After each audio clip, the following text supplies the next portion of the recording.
فكرتك مرة واحدة بوضوح. 2. اسأل: ما رأيك؟ واستمع بصدر رحب. 3.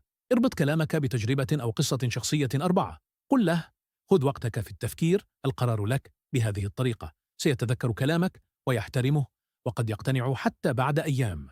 اسمعني جيدا: الإقناع ليس فوزا بالنقاش، بل بناء علاقة وثقة. لو أردت أن يسمعك الناس، فابدأ أنت بالاستماع.